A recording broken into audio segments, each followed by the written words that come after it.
हरिद्वार में धार्मिक स्थलों के अलावा कुछ ऐसे बाजार भी हैं जो प्राचीन हैं। ऐसा ही एक बाजार हरिद्वार की उपनगरी ज्वालापुर का है, जिसे जनपद का सबसे बड़ा और प्राचीन बाजार कहा जाता है। वक्त बदलने के साथ साथ इस बाजार की रूपरेखा में भी विस्तार हुआ। हरिद्वार शहर का सबसे बड़ा बाजार है, जहां व्यक्तियों की जरूरतों का हर सामान आसानी से मिल जाता है। ज्वालापुर बाजार में थोक और रिटेल पर सामान उपलब्ध है। व्यापारियों की माने तो यहाँ सस्ते, टिकाऊ और अच्छी गुणवत्ता का सभी सामान उपलब्ध है। अंग्रेजों के शासन से पहले इस बाजार का निर्माण हुआ था, इसलिए इस बाजार को प्राचीन समय का बाजार कहा जाता है। इस बाजार में कुछ दुकानें ऐसी भी हैं जो प्राचीन समय से चलती आ रही हैं। जड़ी बूटियां हो या आयुर्वेद का सामान, पहनने के कपड़े हो या सजावट का सामान, फर्नीचर हो या सजावटी सामान, खाने पीने, पहनने, सजावट और आभूषणों जैसी सभी सामान इस बाजार में आसानी से सस्ते दामों पर मिल जाते हैं। व्यापारी बताते हैं कि ग्राहक बहुत दूर दूर से यहाँ सामान खरीदने आते हैं।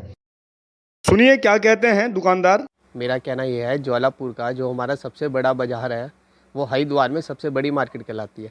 हमारे ज्वालापुर में होलसेल से लेकर रिटेल तक आपको सभी वस्तुएं मिलेंगी, चाहे वे शादी ब्याह से संबंधित हो, घर में यूज़ करने की चीज़ें हो या कपड़ा हो, किसी भी तरीके की चीज़ लेनी हो तो इंसान ज्वालापुर में ही आता है। हमारे यहाँ सबसे ज़्यादा होलसेल की शॉप भी जो है वो सबसे ज़्यादा ज्वालापुर में ही है, चाहे वह आड़त की शॉप हो या किसी भी चीज़ की शॉप हो। आयुर्वेदिक दवाइयाँ वगैरह सब हमारे ज्वालापुर में ही मिलती है।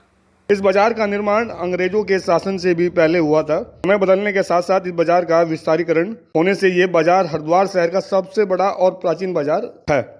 जो चौक बाजार ज्वालापुर है, ये प्राचीनतम बाज़ारों में से एक है और इसके प्राचीन होने का प्रमाण ये झंडा है। और कहते हैं कि इस झंडे की ऊंचाई जो आज वर्तमान में है इससे भी दुगनी तिगनी है और ये अंग्रेज़ों के शासनकाल से है। और ये भी कहा जाता है कि इस झंडे के नीचे मतलब कांग्रेसियों का आधिपत्य था और ये झंडा सबसे उसके अब तो बहुत सारे झंडा बाज़ार अलग अलग सभी लोगों ने झंडे बाज़ारों में लगाए हैं, इन सबसे पहले। और इस बाज़ार की मुख्य विशेषता ये है कि छोटी से छोटी चीज़ और आवश्यकता की सभी वस्तुएं उचित मूल्यों पर उपलब्ध हैं।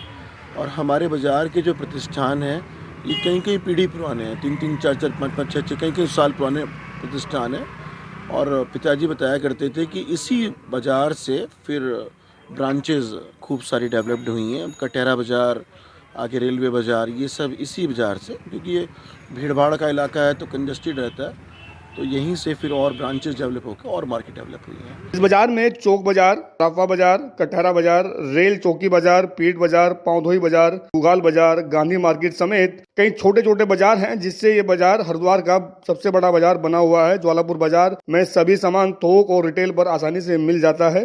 ज्वालापुर जो है हरिद्वार जिले की एक उपनगरी, व्यावसायिक नगरी के रूप में जाना जाता है।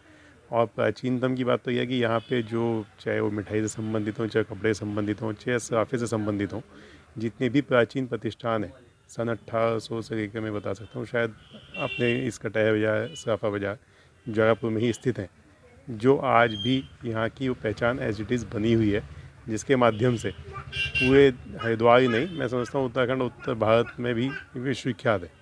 त्योहारों पर इस बाजार में ग्राहकों से इतनी भीड़ हो जाती है कि पैदल निकलने वालों लोगों को भी जगह नहीं मिल पाती है। इस बाजार की सबसे खास बात यह है कि इस बाजार में खरीदारी करने के लिए लोग दूर दूर से आते हैं। ओम प्रयास, न्यूज़ 18 हरिद्वार।